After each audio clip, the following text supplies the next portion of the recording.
Maureen from the National Postal Museum. And I'm Tammy from the National Museum of African American History and Culture. Welcome to Stamp Stories, where we explore topics that appear on postage stamps. Stamps are put onto the mail to show that the sender has paid the right amount to get the mail delivered. New stamps come out every year on a wide variety of topics. Today, we're going to learn about the culture of hip hop. Thanks, Maureen, and thank you for inviting me to join you to talk about the 4 pillars of hip hop. Today, we're going to learn a little bit about how this form of artistic expression has evolved over generations to create a culture that is known throughout the world. Let's start by reading a book all about hip hop called The Roots of Rap, 16 Bars on the 4 Pillars of Hip Hop. Special thanks to author Carol Boston Weatherford and to Little B Books for permission to use this book. As we read this book, I want you all to look out for the 4 pillars of hip hop, which are DJing, or someone who is playing music on the turntables, MCing, and that is someone who might be holding a microphone, breakdancing, and graffiti. And we will discuss them more in detail after the book, but keep your eyes and ears open for those pillars or elements of hip hop. Hip hop music and culture has its roots in many different forms of self-expression. Folk tales, street rhymes, spirituals rooted in spoken word. Props to poets Hughes and Dunbar published. Ain't You Heard? Soul man James Brown shouting, I'm black and I'm proud, giving birth to funk, bassline pulsing loud. The origins go way back beyond old school, but it's in the 70s that rappers start to rule. Crews with cans of paint spray tags on subway trains. Writers from every borough take risks to make a name. Graffiti is thrown on buildings, bridges, and billboard signs, all along the Manhattan, Queens, Bronx, and Brooklyn lines. A boombox-toting homie blasts a hot track on the corner. Passers-by 4 deep surround a street performer.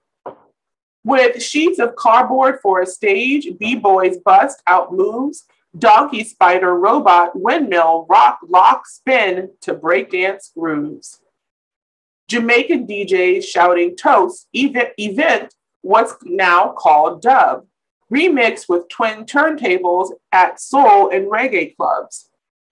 DJ Kool Herc in the Bronx, block party under his command, rocks and rocks nonstop, mic clutched in his hand.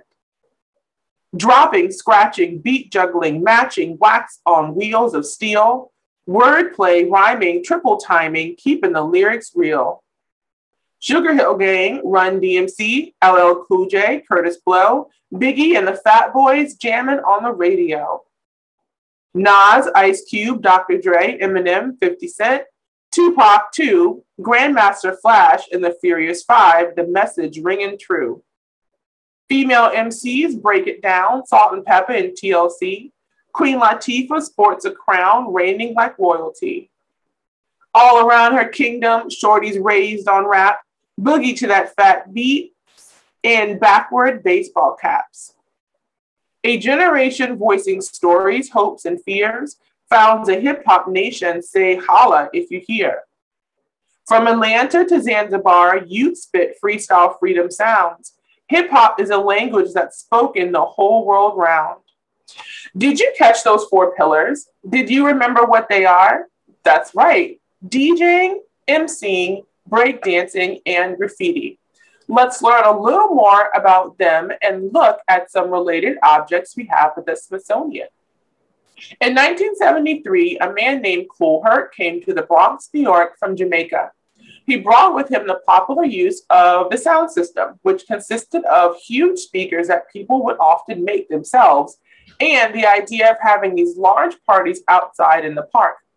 Kool Herc was a DJ, which means he played albums like this on turntables like these. He played the music he liked, and it was usually only heard at his parties. When a song came to a break or the drum solo, the crowd would react and start dancing more and more. Then the term breakbeat was coined. He would find that artists like James Brown and a lot of funk artists had a lot of breakbeats in their music, and he would focus on those breakbeats and extend their play. There were other pioneers like Grandmaster Flash who took turntabling to a science and really mastered extending that breakbeat using two turntables. These turntables that we see here belong to a young DJ named by the name of Grand Wizard Theodore. Grand Wizard Theodore was the little brother of one of the members of Grandmaster Flash's group, the Grandmaster Flash and the Furious Five. The story is that Theodore wanted to be a DJ just like his brother, and he would often practice DJing on his brother's set. One day in his apartment, he was playing music too loud when his mother came in to tell him to turn it down. He was so startled that he tried to stop the album from playing by placing his hand on the record. He realized that he had made a new sound when he stopped and started the spinning of the album. Do you know what it's called when someone stops and starts a spinning album with their hands? It's called scratching. And we hear it all the time in songs and from DJs. It's been such a huge part of this hip hop culture. A lot of these developments that Tammy mentioned happened in the 1980s, which was such an important decade for the evolution of hip hop. The first hip hop stamp issued by the United States Postal Service came out in 2000 as part of the Celebrate the Century series. Each decade of the 20th century has its own series of 15 stamps featuring things or events that were important during that time. The hip hop stamp is part of the set highlighting the 1980s. A few of the other topics selected for the 1980s were the space shuttle program, figure skating, the Vietnam Veterans Memorial, Cabbage Patch Kids, and E.T. the Extraterrestrial. Interestingly, there was also a stamp featuring compact discs, which were a new format for playing recorded music introduced in the 1980s. They replaced cassette tapes and became hugely popular. But hip-hop DJs didn't use CDs to play their music.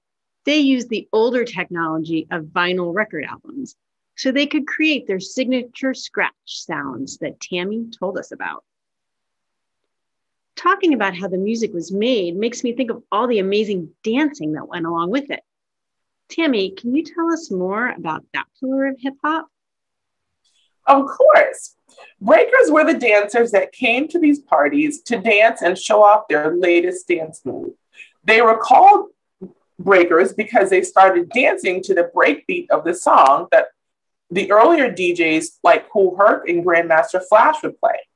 Once the breakbeat started to play, they would take to the dance floor and start breaking to the extended breakbeat. Kool Herc would often get on the mic and ask for the B-boys or break boys to come in and start dancing over the break. Here we're looking at an insert from a popular toy in the 80s called a Viewmaster.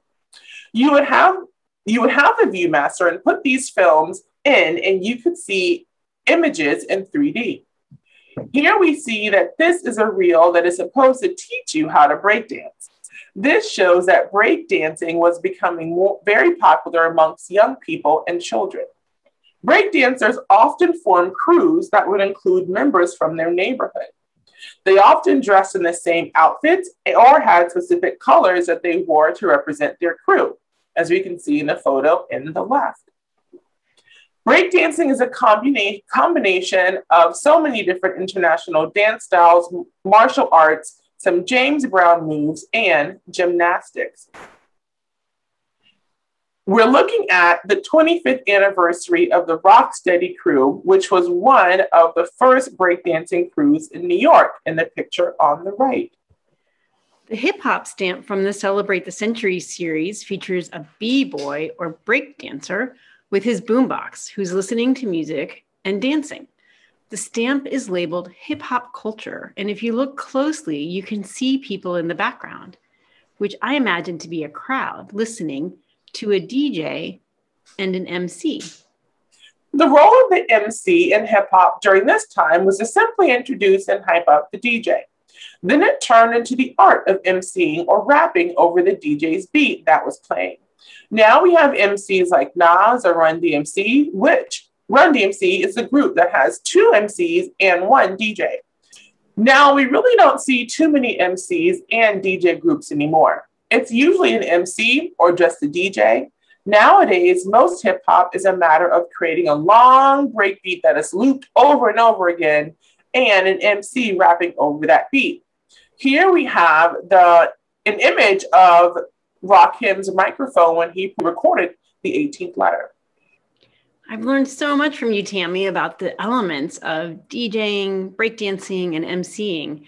I can't wait to hear what you have to say about the 4th pillar, graffiti. Graffiti is the visual art element, I would say, besides album covers in hip hop. Graffiti started out with simple tags or graffiti artists like Taki 183 or Phase 2, just writing their names on a wall, fire hydrant, and subway trains, or called burners. Here we see a jacket that was worn by Crazy Legs, who founded the Manhattan branch of the Rocksteady crew. We can see that there is graffiti on the back of his jacket in kind of a blockbuster style. The kind of letters are written out like blocks. There are many forms of graffiti, from tags that someone simply is just tagging their name on the wall, subway train, or anywhere, and more intricate styles like the blockbuster style we see here, the wild style, or the heaven spot, which is what the graffiti pieces that you see in very difficult places to get to. We saw that in the book that we just read, someone very high up getting to a very difficult spot and creating some graffiti. Next, we see some spray cans used by a graffiti artist named Daze in the late 80s in a postcard he created of a subway train and graffiti in kind of a wild style. Our last image is that of a subway train that is covered in graffiti of all kinds. There are tags and graffiti done in block styles. A lot of graffiti artists use subway trains as a canvas so that their artwork traveled throughout 4 of the 5 boroughs in New York. That's Manhattan, Queens, Brooklyn, and the Bronx. This is how many graffiti artists gained their notoriety. In the hip hop culture stamp we looked at, there was no graffiti pictured anywhere. So although that stamp is a vibrant image that definitely captures the energy of hip hop, one of the 4 elements is missing from that depiction. The Postal Service changed that in 2020 when they issued a set of 4 stamps to honor hip hop culture. The set features graffiti on its own stamp, along with the 3 other pillars of hip hop: breakdancing, DJing, and MCing. These stamp designs were made from photographs by Cade Martin, and they are intended to appear in motion.